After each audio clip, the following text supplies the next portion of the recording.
लाल सागर में जब किसी जहाज के ऊपर से कोई ड्रोन या मिसाइल गुजरती है तो वहां हूती की दहशत दौड़ जाती है। इजराइल के खिलाफ लाल सागर से जंग का ऐलान करने वाला यमन सशस्त्र बल यानी हूती विद्रोहियों ने इजराइल, अमेरिका और ब्रिटेन की नींद उड़ा रखी है। लाल सागर का दायरा पार करते हुए अब हूती की मिसाइलें इजराइल में तेल अवीव पर कहर बरपाने लगी हैं। बड़ी बात यह है कि इजराइल के एयर डिफेंस सिस्टम भी हूती के हमलों के आगे फेल नजर आ रहे हैं। हूती इजराइल के भीतर अब उन संवेदनशील ठिकानों पर हमले कर रहा है जो अभी तक उसके टारगेट से दूर थे। यमन सशस्त्र बलों के प्रवक्ता ब्रिगेडियर जनरल याहिया सारी ने शुक्रवार को गाजा और लेबनान के समर्थन में सना में आयोजित एक सार्वजनिक रैली को संबोधित करते हुए बड़ा ऐलान किया। सारी ने कहा कि यमन ने इजराइल के एयरबेस पर 2 हाइपरसोनिक बैलिस्टिक मिसाइल से हमला किया। मिसाइल ने अपने टारगेट को सफलतापूर्वक निशाना बनाया है, यानी काम पक्का और पूरा किया है। सारी ने जोर देकर कहा कि मिसाइल आर्मी का ऑपरेशन कामयाब रहा और मिसाइल ने अपने टारगेट को उड़ा दिया।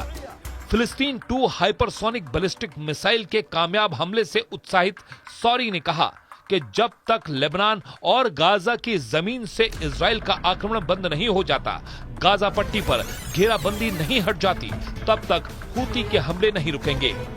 एक सप्ताह के भीतर हूती ने लगातार दूसरी बार इजरायली कब्जे वाले एयरबेस पर फिलिस्तीन 2 हाइपरसोनिक बैलिस्टिक मिसाइल से हमला किया। इजरायली मीडिया ने बताया कि गुरुवार को कब्जे वाले अल कुद्स के दक्षिण में बस्तियों में रात भर सायरन बजते रहे, जो कि यमन से दागी गई मिसाइलों की वजह से थे। इससे पहले भी हूती बार बार इजराइल को दहलाने का काम कर रहा है। तेल अवीव और एश्कलोन शहर पर हूती ने कई ड्रोन अटैक किए हैं।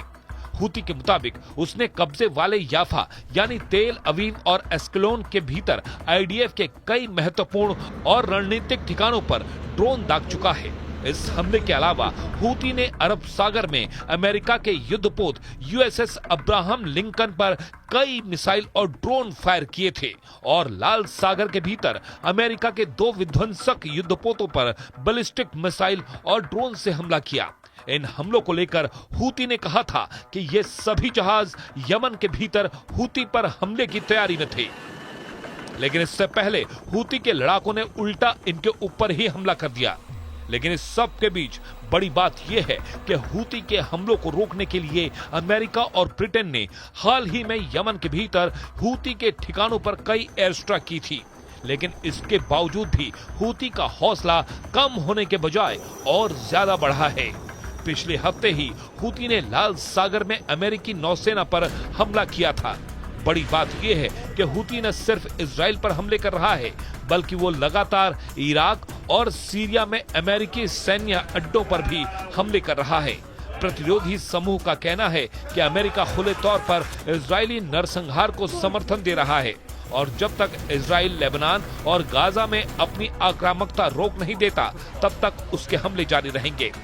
हूती की एयरफोर्स दक्षिणी कब्जे वाले फिलिस्तीन के जाफा, जो कि तेल अवीव के हिस्से में आता है, और एश्कलोन के इलाकों में इजरायली सेना के अहम ठिकानों पर ड्रोन्स अटैक कर रहा है और उसने इजराइल की नाक में दम कर रखा है।